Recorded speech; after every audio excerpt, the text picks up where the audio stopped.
Saludos, bienvenidos. Comienza aquí Mangas Verdes, entre procesiones y playas, entre unas cosas y otras. En Semana Santa también estamos por aquí para contaros lo último de lo último relacionado con el mundo verde, con el medio ambiente, con la sostenibilidad, con la naturaleza, con todos los asuntos que cada semana nos traen hasta esta misma sintonía en Mangas Verdes.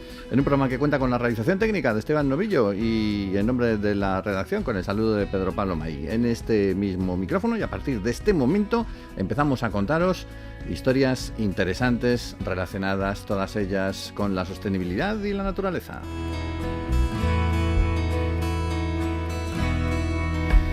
Estando en las fechas en las que estamos, era inevitable que comenzáramos el programa hablando de viajes. Mucha gente viaja aprovechando estos días a destinos exóticos o al pueblo, ¿qué más da? Lo importante es moverse, la vida es movimiento y hay que moverse bien. Hoy nos vamos a mover con la asociación Locos por Viajar, una iniciativa en la que se incluyen medio centenar de agencias especializadas que además ha mostrado desde su puesta en marcha un compromiso particular con los ODS, los Objetivos de Desarrollo Sostenible, y con el impulso también de esas prácticas de sostenibilidad, lo cual incluye, por supuesto, el respeto para el medio ambiente y el apoyo al desarrollo local. Vamos a hablar con Eva Pastallé, que es la vicepresidenta de Locos por Viajar, que la tenemos hoy en el programa. Hoy no está viajando, pero es una de las cosas que más le gusta. Eva, saludos, bienvenida.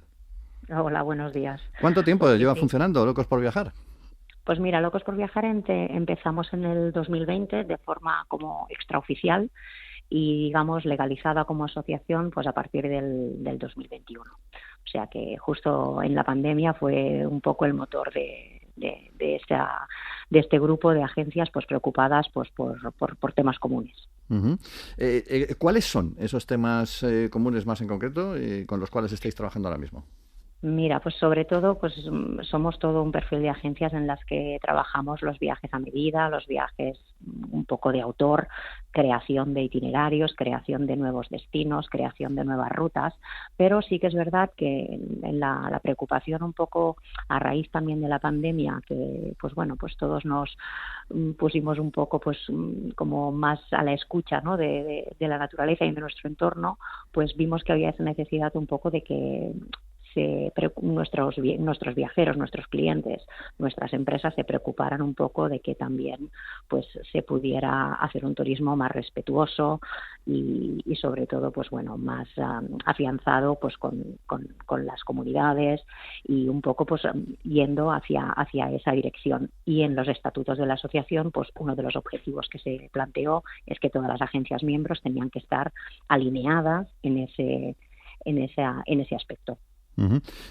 Trabajáis, imagino, no solamente con lo que son los viajes habituales, por lo que nos has contado, los viajes habituales, pues yo que sé, vamos a Nueva York o vamos a París, sino con viajes específicos con destino verde. Por ejemplo, vamos a montarnos un viajecito a la Amazonia. Sí, realmente, o sea, piensa que, por ejemplo, el perfil de agencias que tenemos perfiles súper distintos a pesar de tener este vínculo común que te comentaba anteriormente, ¿no? Tenemos agencias de viajes que se dedican a viajes de aventura hacia destinos pues como más inhóspitos, destinos de África, destinos mucho más pues desconocidos de cara al turismo, y luego tenemos pues agencias de un perfil pues más tradicional, y luego tenemos agencias que están dedicadas a nichos muy concretos, como puede ser el viajero de lujo o viajes solamente para mujeres, o pues un tipo de viaje pues como mucho más específico, ¿no? Pero siempre intentamos que ese vínculo con la sostenibilidad y con pues bueno, con el respeto a los lugares que vamos a visitar, pues esté en común en todos los perfiles de las agencias. ¿Cuáles son esos destinos que más os piden en relación con la naturaleza? Mira, uno de los destinos que siempre se pide un montón es Costa Rica. La verdad, es un destino además que a nivel de sostenibilidad es uno de los destinos pioneros en cuanto al cuidado de su naturaleza, al entorno, a poner pues normativas para que realmente pues no entren plásticos, por ejemplo, en sus parques nacionales, o bien que haya una limitación de accesos diarios a unos determinados parques. O sea, siempre ha sido un destino que, a pesar de que está en Centroamérica y que muchas veces lo podemos clasificar pues como sus vecinos, realmente no, es un destino que se ha preparado un montón y que lleva muchísimos años de ventaja a muchos otros países incluso más desarrollados. Sí, además puedo dar fe de que allí la verdad es que todo el tema ambiental lo llevan, pero vamos, a Sí, sí. rajatabla en general. Tenéis un manual de buenas costumbres y conductas viajeras que es de uso de las propias agencias, ¿no? Sí, bueno, nosotros llegamos cada año nos intentamos plantear pues como 3 o 4 objetivos. La sostenibilidad es muy difícil y es así, ¿no? Y además abarca pues un montón de ámbitos. Los 17 ODS son pues enormes y hay un montón de campos para poder atajar, digamos, o intentar tratar, pero sí que es verdad que nosotros nos intentamos enfocar en 3, 4, 5 objetivos anuales y uno de los primeros que hicimos, pues bueno, pues que, por ejemplo, ¿no? Ahora te pongo 4 ejemplos pues que nosotros acordamos internamente las agencias, ¿no? Pues, por ejemplo, todas las oficinas tienen que tener luz verde. Pues esto es un tema que todas las agencias que pueden decidir qué empresas tienen de luz, pues bueno, se han cambiado a empresas que tienen la luz verde, ¿no? Intentar promover, por ejemplo, la documentación digital. En lugar de imprimir, darles pues un correo electrónico, una aplicación, diferentes métodos, digamos, para que no tengamos que tener la documentación en papel. Y luego, pues lo que tú decías ahora, pues manual del viajero responsable y luego un compromiso con la sostenibilidad. Son los 4 ejes que inicialmente empezamos en el minuto cero. Y este manual del viajero responsable, pues bueno, cada agencia, lógicamente, en función de su cliente, de su tipología de viaje, etcétera, etcétera, lo adapta, pero sí que hay como una serie pues de directrices pues para que pues cada empresa lo pueda gestionar a su manera. ¿Cuáles son los principales problemas que afrontáis como agencias en este momento? Pues mira, nosotros todo este año pasado hemos estado súper preocupados por todo el uso que se hace de los animales en turismo, ¿no? Ese ha sido un tema que nos hemos enfocado durante todo el 2024. Tenemos un acuerdo con FADA y se han hecho pues 2, 3 cursos para, digamos, primero de todo, pues que los agentes de viajes sepamos qué líneas hay, hasta dónde está bien, hasta dónde no está bien y que tengamos a nuestro personal formado. Este es el punto básico para que luego nosotros lo podamos transmitir a nuestros clientes y tengamos argumentos. En muchos destinos tú sabes que uno de los atractivos que hay pues es ir a ver un santuario de elefantes, sí, o ir a hacer un avistamiento de animales en un parque nacional. Pues bueno, pues saber qué actitudes están bien, qué actitudes no están bien y poder informar a los clientes de una forma pues adecuada. Esa ha sido una de las preocupaciones más importantes que tuvimos en el 2024, sobre todo la formación de nuestro personal para que lo pudieran transmitir a los clientes, que al final son los que nos interesa que vayan, pues no sé, concienciándose un poco, ¿no? Uh-huh. No sé si tenéis datos por comunidades autónomas, ¿no? De quiénes son los más viajeros en España, no como viajeros como tal, sino viajeros a destinos sostenibles, más que otra cosa. A ver, yo creo que en general, pues tú sabes que no te puedo decir aún unos datos que sean ciertos 100%, pero sí, por la tradición y los años que llevamos en turismo, pues bueno, Madrid, Cataluña y lo que es País Vasco yo creo que son las comunidades pues que un poco que se llevan la palma primero porque tienen una tradición viajera pues como más larga y entonces pues también se han ido pues como aventurando a destinos más novedosos, a destinos más sostenibles, a destinos más nuevos, menos turísticos, menos masificados. Yo creo que estas 3 comunidades serían las principales seguramente.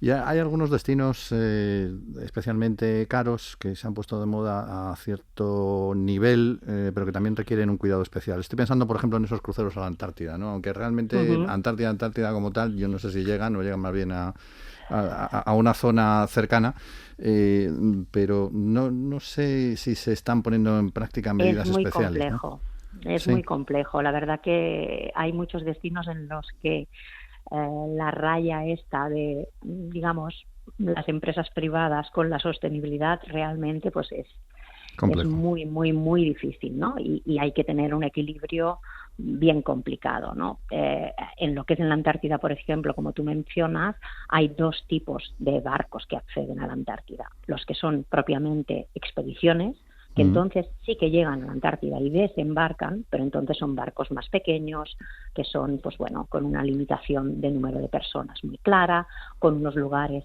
muy determinados para poder subir, bajar, y todo súper mega controlado, la verdad. Y luego hay estos cruceros más grandes, que son al final cruceros recreativos, que entonces lo que hacen es que hacen una navegación panorámica, no desembarcan, pero al final ese barco está allí, ese barco pues lógicamente pues contamina el ambiente y eso es así. Entonces, claro, realmente aquí la comunidad internacional, no sé qué organismo es el que puede velar pues por la conservación de estas áreas pues como más vírgenes, pero realmente pues bueno, yo creo que hay que intentar pues que ese equilibrio se mantenga y que no se estropee, ¿no? Bueno, yo imagino que has viajado por buena parte del mundo. ¿Qué países recomendarías para aquellos que les interesen los destinos verdes, aparte de Costa Rica, que nos has comentado? Sí. ¿Qué países nos dirías, oye, pues no deberías perderte tal o cual sitio? Otro destino que para mí me impactó muchísimo a nivel de naturaleza, precisamente, pues es las Islas Galápagos, en Ecuador. Es también un entorno en el que hay un cuidado extremo de lo que es de la flora, la fauna, los animales acuáticos, todo absolutamente, o sea, hay un control súper grande, hay realmente un respeto por los animales. Tú piensas que tú vas caminando por dentro del Parque Nacional en cualquiera de las islas y tienes un pájaro al lado y el pájaro no se mueve, porque tú no eres una amenaza para él. Entonces esto es impresionante, ¿no? Pues esto es todo un trabajo que llevan de muchísimos años a través pues de pues un ministerio que se preocupa precisamente por conservar esa zona. Y es un destino precioso, ¿no? Impresionante. No sé, te podría decir también otros lugares donde hacen un cuidado también de los avistamientos, pues puede ser, por ejemplo, Uganda. En Uganda se hacen también avistamientos para ver los gorilas, los chimpancés, muy respetuosos. Estás en un ambiente de África con un entorno natural impresionante, unos contrastes muy grandes y además pues tienes ese atractivo de poder visitar los parques nacionales y quién habita esos parques nacionales, ¿no? Que aún, pues por suerte, pues están allí y están bien cuidados y están muy controlados. Pero estos tres destinos estarían súper bien. ¿Qué país te falta por visitar? Bueno, muchos, hay muchos países. Bueno, pero uno que digas, yo tengo que ir ahí porque tengo que ir.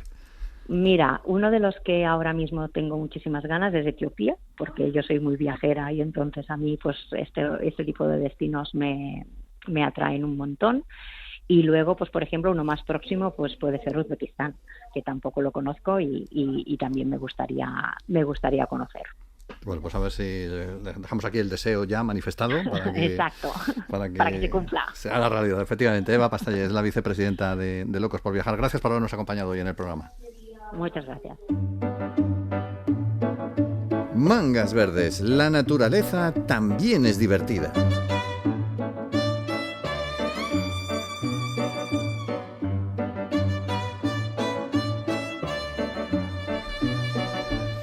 Bueno, y de los viajes al mundo empresarial, tenemos que hablar de las empresas B Corp. Ya en otras ocasiones hemos contado cómo funcionan, hemos hablado de su importancia para el impulso de una economía más orientada hacia la sostenibilidad, pero tenemos que volver sobre ello porque en los últimos días se ha producido una evolución interesante en el sentido de la puesta en marcha de sus nuevos estándares internacionales. Según nos han contado desde el movimiento, son unos estándares que van a suponer el hito más significativo en sus 17 años de historia a nivel mundial. Vamos a saber cuáles son esos nuevos estándares y por qué suponen ese hito. Y vamos a saberlo con el nuevo director ejecutivo interino de B Corp en España, con Lucas Hunter, que le tenemos ya con nosotros en el programa. Lucas, saludos, bienvenido. Muchas gracias. Buenos días. Bueno, lo primero es saber cuáles son esos estándares, qué es lo que ha cambiado en estas últimas semanas. Buenísimo. Y también gracias por el espacio para poder compartirlo, porque verdaderamente, como comentabas al principio en la presentación, marcan un hito demasiado significativo para todo el movimiento. ¿Por qué? Porque el movimiento en los últimos 4 años se estuvo repensando, ¿no? Así como la sostenibilidad evoluciona, era hora también de evolucionar nuestros estándares y dar un paso más allá, dar un paso más al frente, especialmente en un contexto en donde parece que para la sostenibilidad todo se pone un poco más sensible y se resguarda un poco más. El movimiento decide dar el paso al frente y elevar elevar los estándares, ¿no? Subir el listón. Entonces, lo que está cambiando fundamentalmente, lo que lanzamos la semana pasada, fue la presentación de los nuevos estándares que implican un compromiso mucho más activo por parte de las empresas para poder hacer cara a los desafíos sociales y medioambientales. Y pasamos de estándares que consideraban 5 grandes áreas de impacto, con flexibilidad para alcanzar los 80 puntos, pudiendo desempeñar mejor o no tan mejor, digámoslo, en alguna de las áreas, aunque era difícil igual conseguir el estándar mínimo para certificar.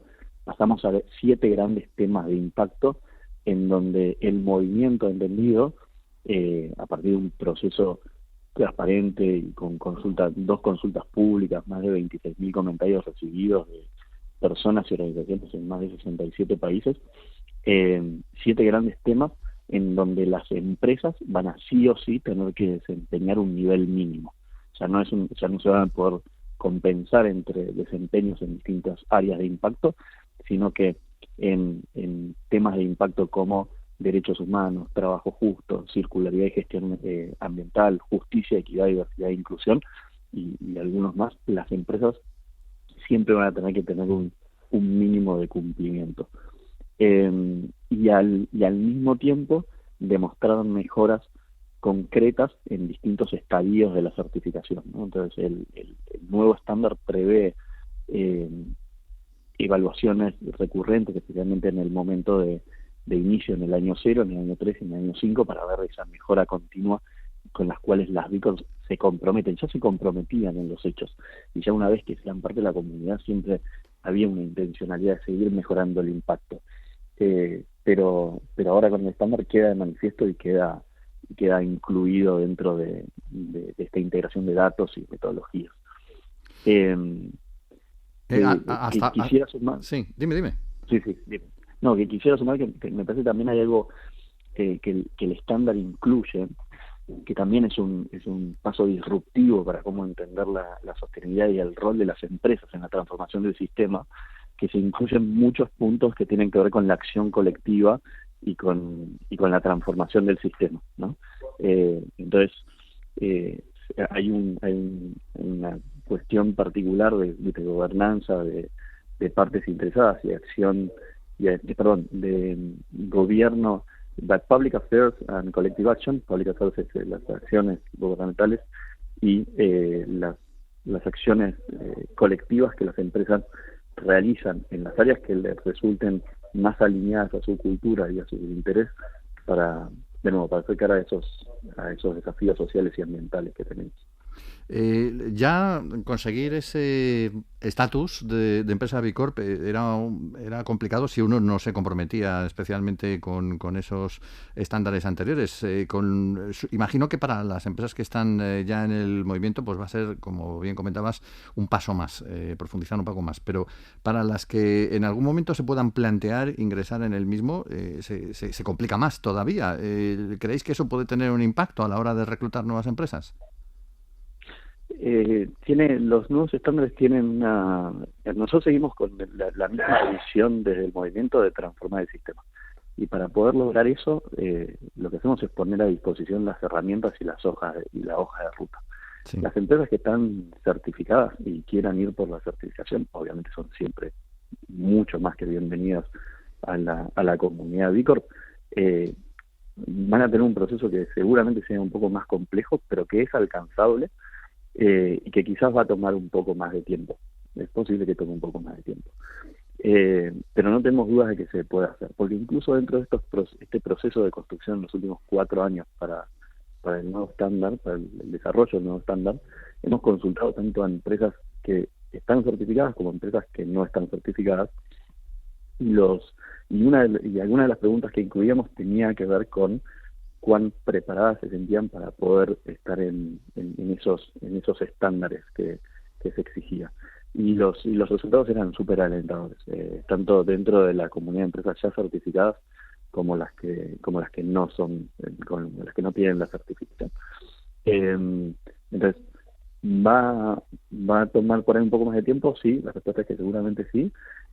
Nosotros tenemos desde el movimiento, tanto a nivel global como a nivel europeo y también a nivel español, tenemos el gran foco puesto en desarrollar las herramientas y el material necesario para que las empresas encuentren esa hoja de ruta clara y concisa de cómo poder, en los distintos tópicos, que ahí también hay un tema interesante, ir mejorando su impacto. ¿Y por qué destaco esta parte interesante?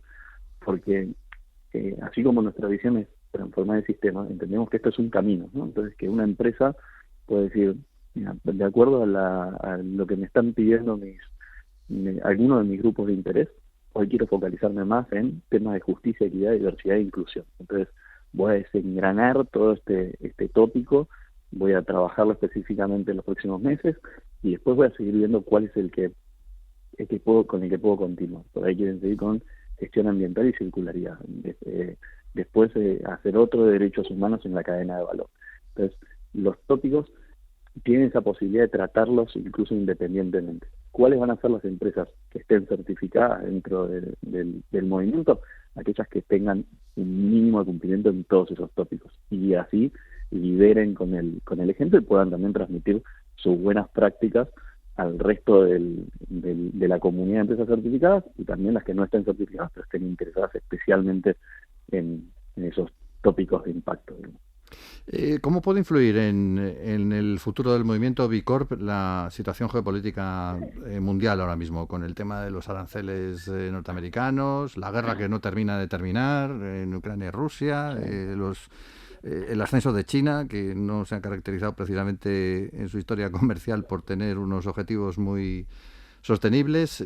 ¿Cómo puede influir todo esto en este futuro del B Corp? Al final, la realidad geopolítica está impactando a todas las empresas, sean o no sean B Corp. Lo estamos viendo, es parte de nuestras conversaciones diarias con la comunidad. Lo que estamos intentando hacer es mantenernos lo más cercanos y unidos posibles, también para identificar dónde están los desafíos particulares de las empresas que están especialmente impactadas, y tratar de generar el mejor escenario posible para poder actuar con rapidez y soportar a las compañías. Hablaba la semana pasada con una de las empresas que tenemos certificadas en España, que su principal mercado de venta son los Estados Unidos, y la verdad que les impacta muy mal. Te imaginarás las tarifas y los aranceles, y en ese sentido estaban ya intentando buscar la apertura de otros mercados o fortalecer otros mercados a partir de poder conseguir inversiones, ¿no? o posibles alianzas. Entonces, ahí desde el movimiento creo que tenemos un rol súper interesante que estamos intentando focalizar de cómo facilitamos esas conexiones y esa verdadera generación de una comunidad, ¿no? Que pueda soportarse y encontrar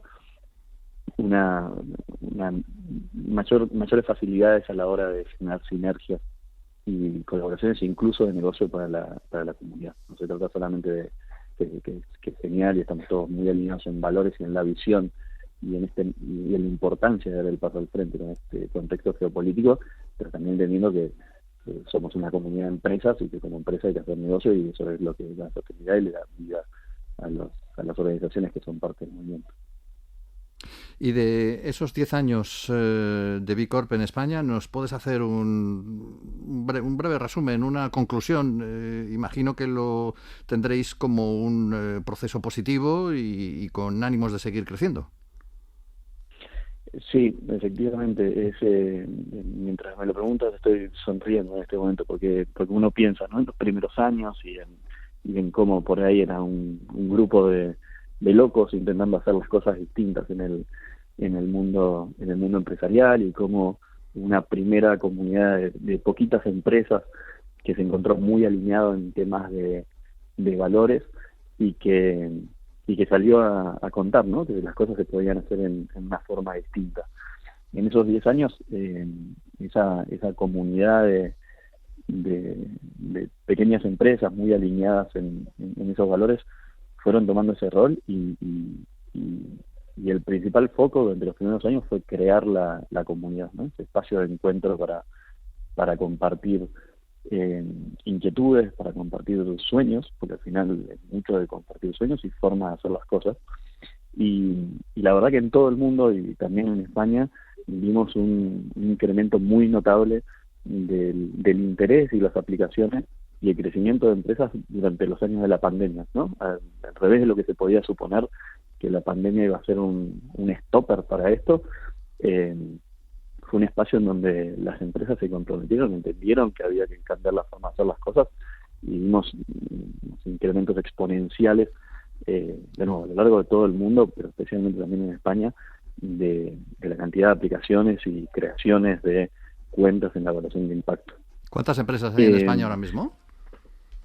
Tenemos prácticamente 300 empresas que están certificadas en España y más de 12.000 usuarios de la evaluación de impacto B, que es donde se recogen los estándares y cualquier organización puede crear su cuenta gratuita, online y confidencial para poder conocer el estándar y desengranarlo para su propia organización.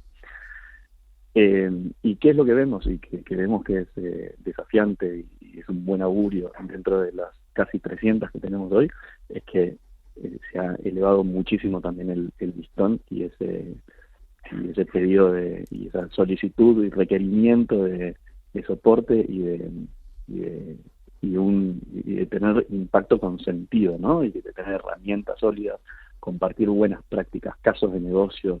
Entonces, todo ese valor de la generación de la comunidad que sigue existiendo, ahora se ve muchísimo más complementado con un requerimiento técnico de cómo podemos hacer para avanzar hacia esa generación de impacto. Y los nuevos estándares nos traen esa herramienta, nos traen un potencial enorme. Pues seguiremos pendientes de ese crecimiento del movimiento B Corp. Gracias, Lucas, por haber estado con nosotros. Por favor, un placer, a disposición.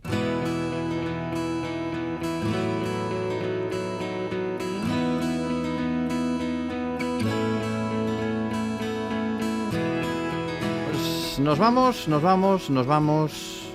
en Galicia, en la provincia de Pontevedra. Nos vamos en Cambados, en la capital del Albariño, que le dicen. Pero bueno, no nos adelantemos, que antes de hablar de vino hay que comentar otras cosas de esta localidad, nuestra protagonista hoy en el final del programa. Para empezar, que nos encontramos en el centro de las Rías Bajas, las Rías Baixas, y no está muy claro de dónde viene el nombre de Cambados. Podría venir de los pueblos celtas que sabemos habitaban la zona, de la palabra cambra, dicen, que es cuna, o bien cam, lago, y vados, casa, pero también podría ser el hogar de una familia prominente en su día, los Camba. Bueno, no se sabe, sea como fuere, como de costumbre en la piel de toro, todo el mundo pasó por aquí, desde los pueblos prerromanos, pues por allí llegaron los fenicios, llegaron los propios romanos, llegaron los godos, los musulmanes, los vikingos, por citar a unos cuantos. El rey de León, Fernando II, le concedió el título de Muy Real Villa en 1170 y a lo largo de su larga historia Cambados ha acumulado muchos lugares interesantes para ver, tanto desde el punto de vista cultural como natural, empezando por el conjunto histórico de la localidad, siguiendo por las ruinas de Santa Mariña d'Ozo, el Pazo de Fefiñáns, la Torre de San Sadurniño, el Pazo de Montesacro, el Monumento a Baco, la desembocadura del río Umia o Monterrey, por citar solo algunas de las más interesantes.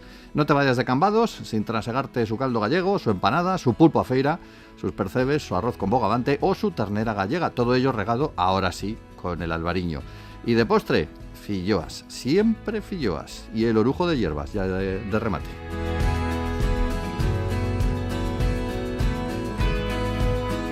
Pues esto, mangas verdes que todas las semanas están acompañando desde esta misma sintonía con la realización técnica de Esteban Novillo. En nombre de todo el equipo de la plataforma medioambiental de la Agencia EFE, os saluda Pedro Pablo May. Feliz y verde semana.